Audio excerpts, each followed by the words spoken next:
Salut les copains, j'espère que vous allez bien. Moi ça va au top, je suis ravi, je suis excité de vous présenter mon nouveau boîtier, le Sony ZV-E10, le remplaçant de mon A6400. Mais ça on se voit juste après l'intro.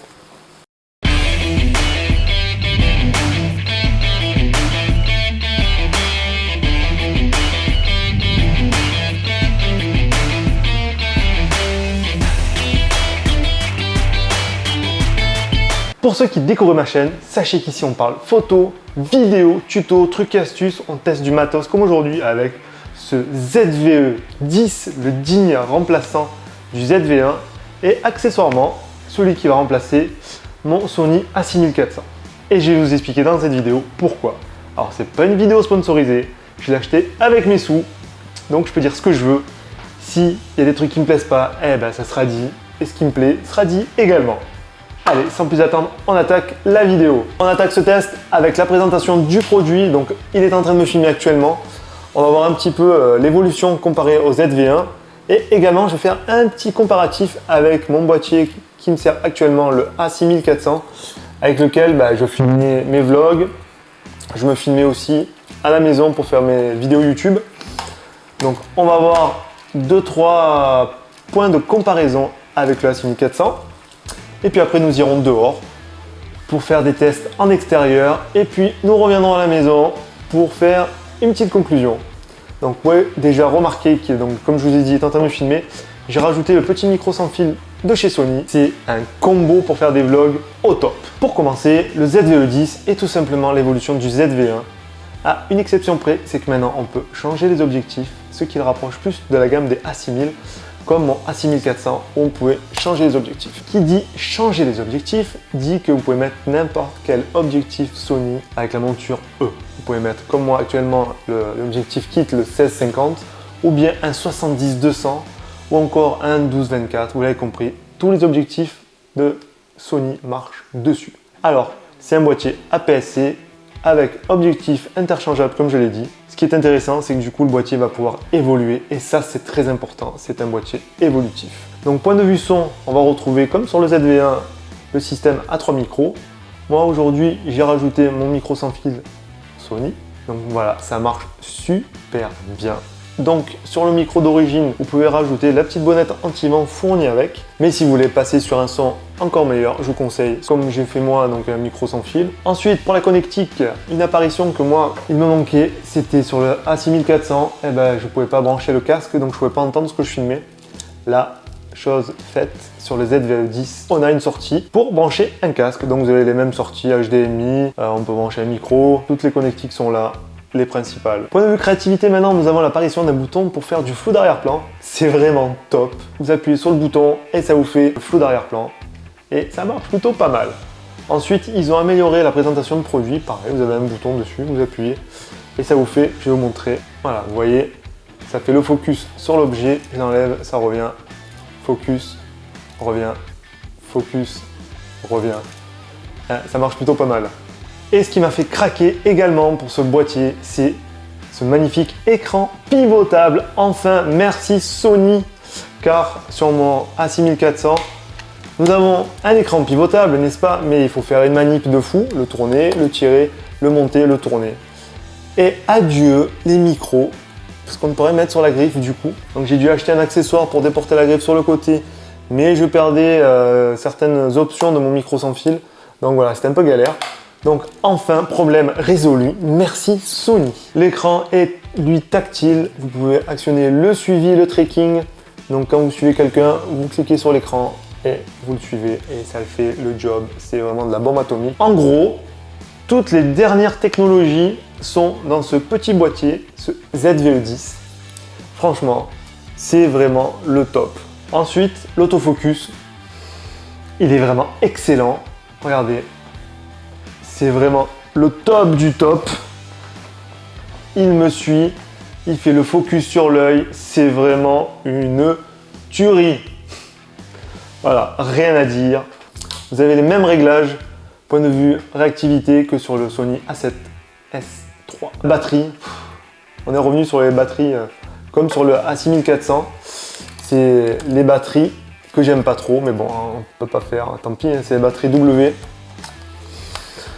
C'est pas grave, on peut pas avoir bon partout. Hein. Sur ce boîtier, nous avons la disparition de l'œilleton. Donc il y en a à qui ça va gêner, d'autres pas. Bon, en même temps, ce boîtier est vraiment destiné pour les vidéastes et moins pour les photographes. Donc voilà pourquoi déjà il n'y a pas d'œilleton. Et ensuite sur le ZV1, il n'y avait pas d'œilleton non plus, donc je pense qu'ils vont garder ça sur les évolutions futures des ZV.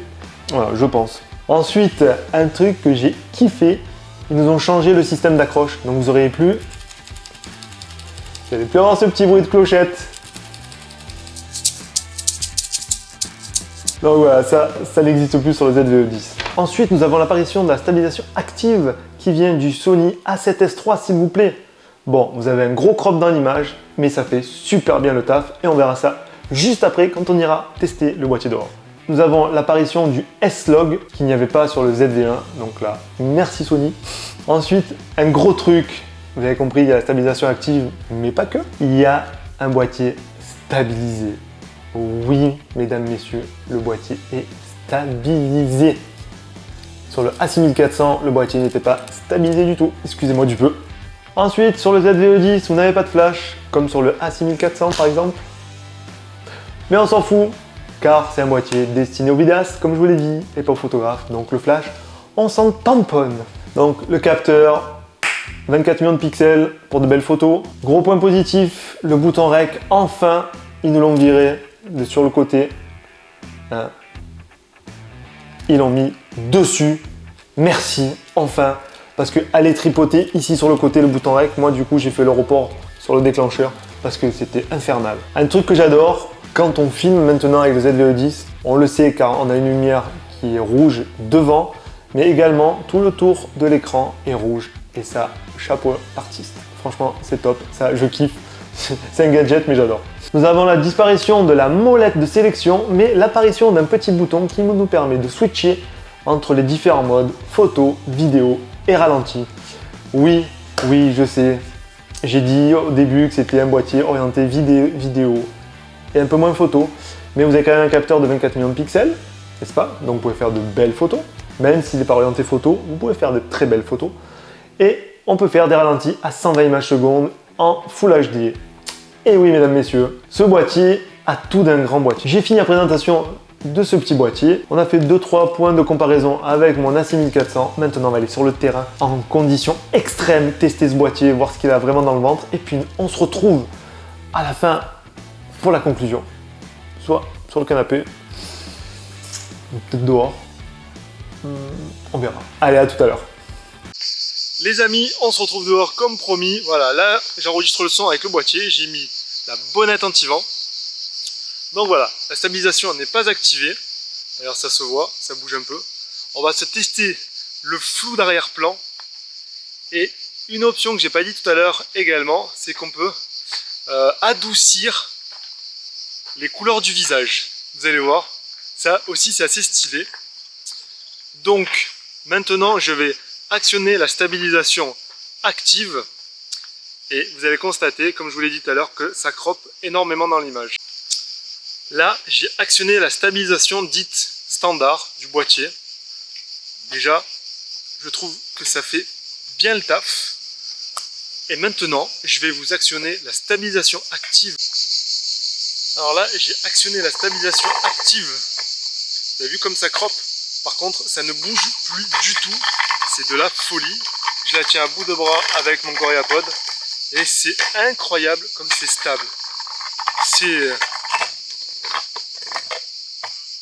Je suis sur le cul. C'est impressionnant. Oh là là, cette stabilisation, je change de main. J'ai fait me casser la bouche. Dites-moi si ça a bougé. Et on se retrouve avec la stabilisation uniquement du boîtier. Je pense que c'est largement suffisant. Bon, ça bouge un petit peu, mais en même temps je marche. Regardez, je vais tout là-haut. Je vais aller voir la petite église qui est là-haut.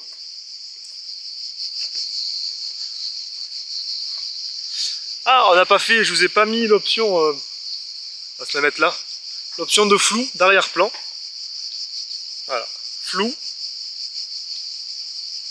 net, c'est fou, hein. Flou, et net. C'est incroyable. Ces petites options qui vont nous faciliter la vie. Également, n'hésitez pas à me dire ce que vous en pensez du son enregistré par le boîtier. Après, je remettrai... J'arrive plus à parler. Après, je remettrai le micro sans fil. Je connais pas ce parc, mais qu'est-ce que ça monte? Regardez derrière moi. La pente de psychopathe.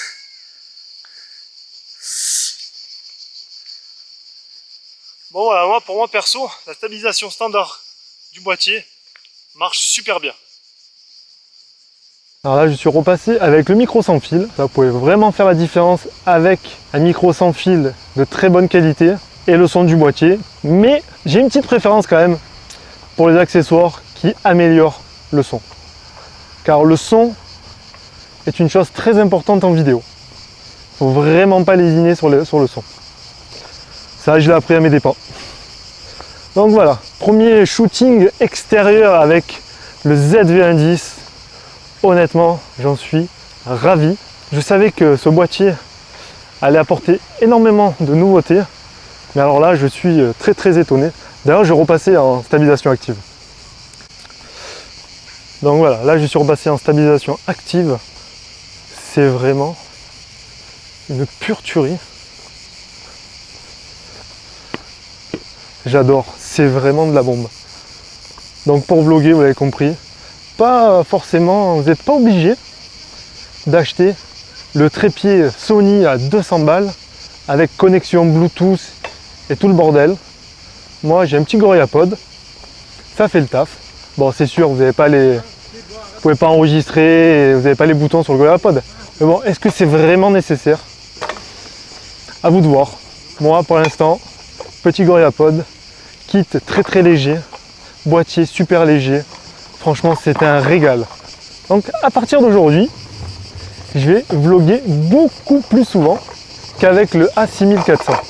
Maintenant, je vais vous démontrer avec cette option qui est vraiment pas mal du tout également. La peau douce, peau de pêche, peau de bébé. Donc là, l'option n'est pas activée. Et maintenant, je vais l'activer. Vous allez voir la différence. Voilà, j'ai activé l'option. Maintenant, j'ai une peau douce, une peau de bébé. Donc voilà, c'est une option pour le vlog qui est vraiment tip top. Donc voilà, avec cette option, ça évite vraiment que votre visage soit surexposé. Comme ça, vous avez une couleur de visage qui est très harmonieuse tout le temps. C'est vraiment fun et cette stabilisation est vraiment démoniaque. C'est fou. On va rentrer à la maison pour se faire la conclusion. Ou peut-être qu'on va se la faire là, à l'ombre. C'est bien. Les amis, on arrive au terme de cette vidéo. J'espère qu'elle vous a plu. Pour résumer, ce boîtier, pour moi, est une bombe atomique. Je ne m'attendais pas du tout à ça. Il a toutes les caractéristiques d'un grand boîtier, dans une taille compacte. Ensuite, il y a quand même deux points négatifs que je voulais faire remonter. La batterie, je la déteste. L'autonomie de la batterie, elles font comme neige au soleil. Donc si vous voulez passer une journée tranquille avec ce boîtier, prévoyez minimum 3 batteries. Et puis le second inconvénient, enfin je ne sais pas si on peut dire que c'est un inconvénient, mais il n'y a pas d'œilleton. Et c'est vrai que moi j'ai quand même beaucoup l'habitude de prendre des photos avec l'œilleton. Donc là je vais prendre des photos sans œilleton, c'est très bizarre. Mais bon, après c'est peut-être juste un coup à prendre. Mais bon voilà, vous l'avez compris, dans l'ensemble c'est un très bon boîtier. Surtout si vous débutez en vidéo, moi je vous le conseille, surtout avec les objectifs interchangeables. C'est vraiment une tuerie. Voilà, dites-moi dans le box commentaire ce que vous en avez pensé. J'en bégaye tellement. Est-ce que c'est un produit qui vous intéresse? Est-ce que vous allez l'acheter? Est-ce que vous comptez l'acheter? Enfin, dites-moi tout. Et puis nous, on se retrouve dimanche prochain pour une nouvelle vidéo. Et d'ici là, c'est encore les vacances. Profitez, sortez, faites des vidéos, faites des photos, entraînez-vous. Mais surtout, faites attention à vous. Allez, bye bye.